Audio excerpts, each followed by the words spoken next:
1월 26일 화요일 요양 새벽 묵상 하나님 앞에 나아가겠습니다. 기도합시다. 생명의 하나님 감사합니다.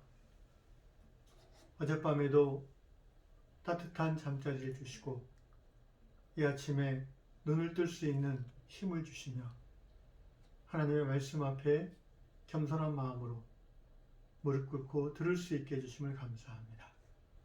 오늘 하루 찬양으로 먼저 하나님께 영광을 돌리며 시작하오니 주여 우리의 예배를 받으시며 큰 기쁨 거두어 주옵소서. 이어지는 모든 시간 속에서 오직 우리 구주 예수 그리스도의 형상만이 우리 안에 새겨지도록 말씀으로 역사하여 주옵소서. 예수님의 이름으로 기도합니다. 아멘.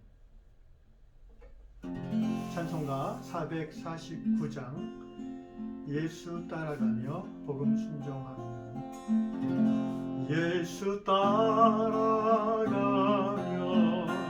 복음 순종하며 우리 행할 길 원하겠네 주를 의지하며 순종하는 자를 주가 늘 함께 하시리라.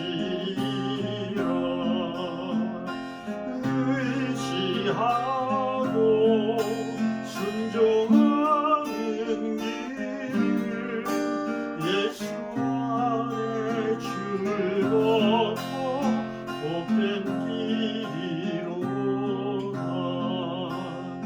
해를 당하거나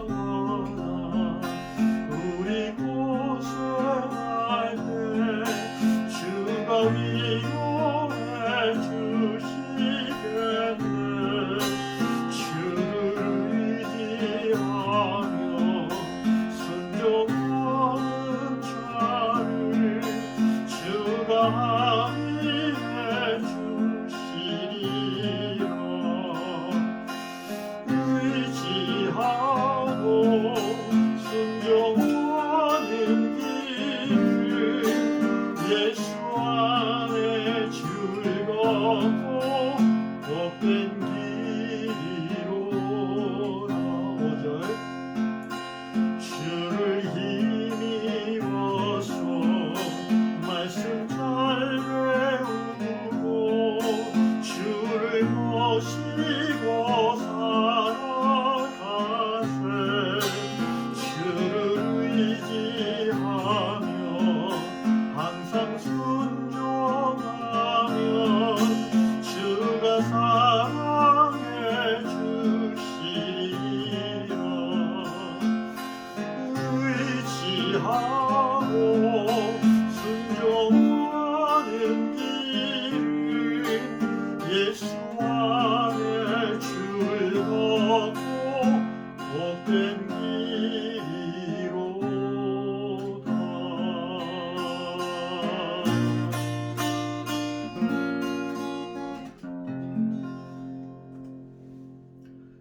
하나님께서 오늘 우리에게 주시는 말씀 누가복음 5장 1절로 11절 말씀입니다. 무리가 몰려와서 하나님의 말씀을 들을새 예수는 게네사렛 호숫가에 서서 호숫가에 배 두 척이 있는 것을 보시니 어부들은 배에서 나와서 그물을 씻는지라. 예수께서 한 배에 오르시니 그 배는 시몬의 배라. 육지에서 조금 떼기를 청하시고 앉으사 배에서 무리를 가르치시더니 말씀을 마치시고 시몬에게 이르시되 깊은 데로 가서 그물을 내려 고기를 잡으라.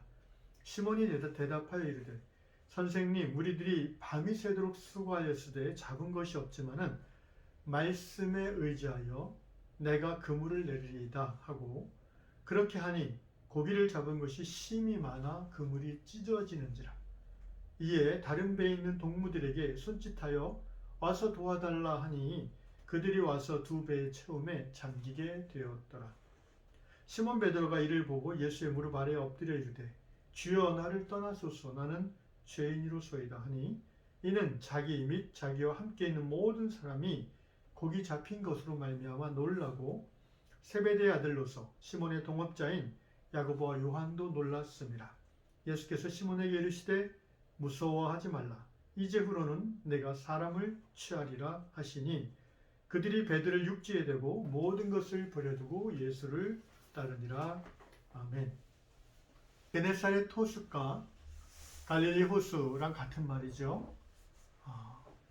이 호숫가에 무리가 몰려와서 하나님의 말씀을 듣습니다. 그때 예수님은 사람들이 많아지니까 호숫가에 있는 배 두 척이 있었는데 그 중에 한 척에 올라서서 그 배의 주인이 시몬 베드로에게 약간 육지에서 이렇게 띄워달라고 요청하십니다. 그물을 씻고 있던, 이 말은 곧 밤새 고기를 잡고 이제 일을 마치고 집에 들어가려고 준비한다는 거죠. 그러던 베드로는 예수님이 자기의 배에 올라서서 요청을 하니까 그 예수님의 요청을 들어줍니다. 그러면서 배를 물가로 이제 좀 띄워줬는데 그러자 예수님이 그 호숫가에 있는 배에 앉아서 그 해안가에 있는 그 사람들을 향해서 하나님의 말씀을 가르치시더라, 이렇게 기록하고 있습니다. 호숫가 배를 약간 띄우라고 하신 이유는 이제 거리를 약간 띄워서, 보통 바람은 호수 바다에서부터 육지로 부니까 그 바람의 음성을 실어서 잘 들리도록 하시기 위한 주님의 지혜이죠. 그런 후에 가르침이 끝난 후 이제 주 예수님께서 시몬이 자기에게 호의를 베풀어주고 자기에게 좋은 일을 했잖아요. 그래서 베드로를 바라보면서 깊은 데로 가서 그물을 내리라, 이렇게 요청하셨습니다. 사실 물고기, 그러니까 어부가 아닌 예수가 고기잡이 베테랑인 베드로, 시몬에게 저기 가서 그물을 내리면 고기를 잡을 거다라고 얘기하는 것, 그렇게 하라고 말하는 것 자체가 고기잡이 어부인 베드로에게는 그렇게 듣기 좋은 말은 아닐 겁니다. 더구나 밤새 자기들이 고기를 잡았는데 한 마리도 못 잡고 실패했거든요. 굉장히 지금 피곤하고 뭔가 다운되어 있는 상태인데 예수님이 그렇게 요청을 했을 때 베드로가 말하기를, 선생님이여, 밤이 새도록 수고하였을 때 잡은 것이 없지만은 말씀에 의지하여 그물을 내리겠습니다. 말씀에 의지하여 그물을 내리겠다라고 베드로가 말씀에 대한 순종의 표현을 고백을 합니다. 아마도 베드로는 예수님이 하나님에 대한 말씀을 듣는 중에 예수님에게 좀 매료된 것 같습니다. 소문을 듣긴 했지만 실제 얼굴을 보고, 예수님 얼굴을 보고 이렇게 가르침을 듣는 적은 아마도 처음일 텐데 말씀을 듣는 중에 베드로의 마음이 열리고 가슴이 뜨거워졌던 것 같습니다. 그렇지 않으면 고기잡이 전문가요 교만한 베드로가 랍비이지만 고기잡이는 전혀 모를 것 같은 예수님의 말을 이렇게 순종하기가 쉽지 않지요. 그런데 결과는 어떻습니까? 말씀에 순종하여 행동할 때에 놀라운 기적이 나타났습니다. 그물을 내리자마자 그물 가득 고기가 채워지는 거예요. 그것도 그물이 찢어질 정도로. 그래서 다른 동료들에게 손짓해서 두 배가 합심해서 그물을 길어 올렸는데 고기가 두 배에 가득 찰 정도였습니다. 자, 굉장히 선명하죠, 이 장면이. 베드로의 그 표정을 우리가 연상할 수 있겠죠.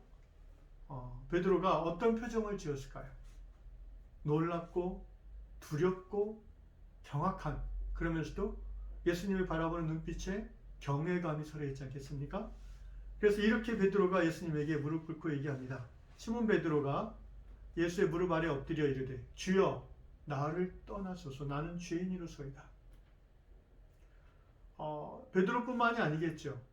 같이 있었던 야고보와 요한, 그리고 다른 어부들도 놀랍기는 마찬가지였겠죠. 베드로가 가장 당사자였기 때문에 예수님 앞에 무릎 꿇고 이렇게 요청을 합니다. 나를 떠나 주십시오. 나는 죄인입니다. 왜 이렇게 요청했을까요? 예수님이 자기랑 함께 있으면서 고기를 잡으면 훨씬 더 이기지 않겠습니까? 예수님이 자기 함께하는 게 너무나 좋지 않겠습니까? 그런데 베드로는 나를 떠나달라고 이렇게 요청합니다.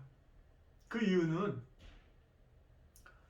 예수님의 말씀대로 순종했더니 기적이 일어났어요. 여러 해 동안 이 갈릴리 바다에서 고기를 잡았던 어부들이 놀랄 정도의 기적이에요. 그 기적은 곧 예수가 하나님의 아들이라는 소문이, 예수가 그리스도라는 소문이 사실임을 이 자리에 있는 모든 사람에게 확증해 준 것입니다. 기적은, 하나님의 기적은 그 기적 자체가 의미도 있지만, 그 기적의 혜택을 입은 사람에게 그 기적 자체가 큰 의미가 있지만, 더 중요한 의미는 기적은 하나님을 가리키는 것입니다. 우리는 기적을 경험할 때 하나님의 하나님 되심을 깨닫고 하나님 앞에 마음이 열려서 나아가게 되는 거죠.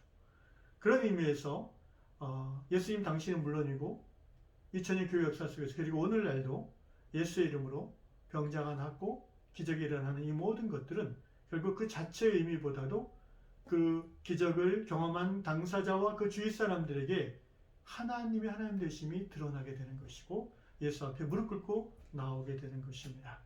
그런데 예수보러 왜 떠나라고 했을까요? 그것은 유대인들의 그 문화죠.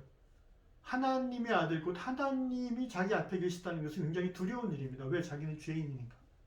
죄인이 하나님을 만나면 어떻게 된다고 생각합니까? 죽는다고 생각합니다. 그래서 베드로는 자기의 그 평소 그들의 문화에서 나오는 고백이죠. 저를 떠나 주십시오. 저는 죄인입니다. 이렇게 고백한 것입니다. 예수께서는 5장 10절에서 시몬 베드로에게 이렇게 말씀하시면서 위로하죠.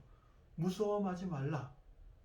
예수님도 그 문화 속의 사람이기 때문에 왜 이렇게 베드로가 말하는지를 아는 거죠. 그러니까 무서워하지 말라. 네가 죽지 않는다. 이제부터 너는 고기를 잡는 사람에서 사람을 낚는 사람으로 변화될 것이다 라고 베드로에게 말씀해 주십니다.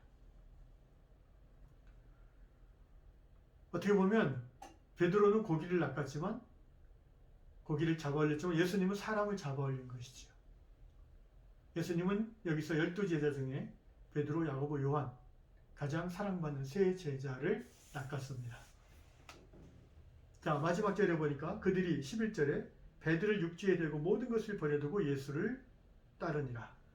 오늘 새벽 말씀의 제목은 모든 것을 버려두고 예수를 따르니라 라고 정해봤습니다. 우리가 예수를 믿는다는 것은 지금까지 살아온 삶이 완전히 바뀐다는 것을 의미하죠. 정체성에 있어서 우리가 더 이상 죄의 노예가 아니라 왕의 백성이 된 것이고, 세상에 죄와 죽음으로 죽을 수밖에 없는 사람이 아니라 하나님의 자녀로서 영원한 생명을 얻은 사람. 이것이 당장 겉으로는 드러나지 않지만 이미 영적인 우리의 신분은 예수를 믿고 거듭난 순간 그렇게 변화되는 것입니다. 그런데 이러한 영적인 변화는 실제 삶에서도 당연히 변화를 야기하죠. 여기 이 베드로, 야고보, 요한은 모든 것을 버려두고 예수를 따랐다고 성경이 기록하고 있습니다. 모든 것을 버려두고. 여러분, 21세기 이 대한민국 사회에서 만약에 이런 일이 일어났다고 가정합시다. 어떤 집 가장이, 베드로는 이때 이미 결혼한 상태였어요. 가장이 어느 날 어떤 사람을 만나가지고 완전히 그 사람이 빠져가지고 모든 것을 버려두고 그 사람을 따라 나가버렸다. 신천지 아니냐 이렇게 의심할 겁니다. 완전 사입이다. 그런데 여러분, 이 성경의 표현을 우리가 천천히 생각해 봐야 됩니다. 과연 예수님이 제자들을 부르셨을 때에 오늘날 신천지나 이런 사이비 이단 교주들처럼, 얼마 전에 또 무슨 그 MBC인가 어디서 나왔죠.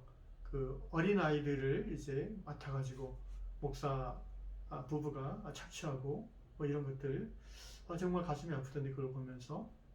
예수님도 그런 비슷한 종류였나? 전혀 아니죠. 그럴 수가 없죠. 자, 자세히 11절을 보면 그들이 배를 버리거나 배를 팔아서, 집도 팔아서 배도 팔아서 다 정리하고 예수를 가족을 떠나고 뭐 그런 게 아니에요. 그냥 배를 육지에 대놓은 거예요. 묶어둔 거예요. 그 마을에서 그 배가 베드로의 배인지 다 알아요. 거기 묶어뒀다고 해서 베드로가 배를 생업을 포기했다고 하지는 않을 거예요. 그리고 후에 바울 서신에서 바울이 뭐라고 합니까? 내가 베드로와 같이 누구처럼 아내를 데리고 같이 사역할 권한이 없겠느냐? 라는 말을 바울이 해요. 바울은 독신이었죠. 그러니까 베드로가 이후에 가정을 버린 것이 아니고 가정을 아내와 함께 복음 사역을 했다는 것을 우리는 성경을 통해서 알 수가 있습니다.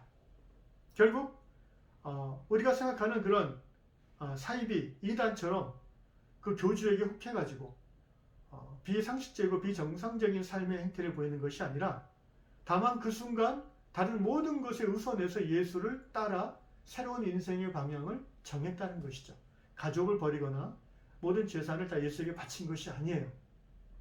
사이비나 이단들은 교주가 다 달라고 그러잖아요.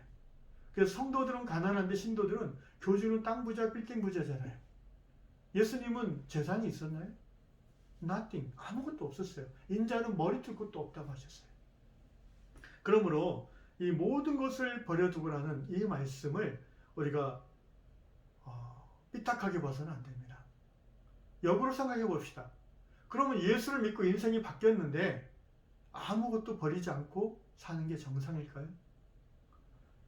모든 것을 버리지는 않을지라도 뭔가 인생이 달라졌다는 것은 뭔가 그동안 내가 움켜쥐고 있던 것을 내려놨다는 의미가 아니겠습니까? 아무것도 안 버리면서 예수를 따라 살 수는 없습니다. 그래서 많은 분들이 이 본문을 읽으면서 좀 주눅이 들어요. 우리는 사도가 아니니까, 우리는 목사님이 아니니까. 그리고 거꾸로 목사님 주의 종은 다 버리고, 그래서 주의 종은 가난해도 되고 주의 종은 고생해야 되고 뭐 이런 한국교회에 좀 오해가 있는 것 같아요. 저는 집도 있고요, 저는 가족도 있고요, 아무것도 안 버렸습니다. 그것이 하나님의 뜻이 아니에요. 그러나 제가 버린 게 있습니다. 뭘 버렸습니까?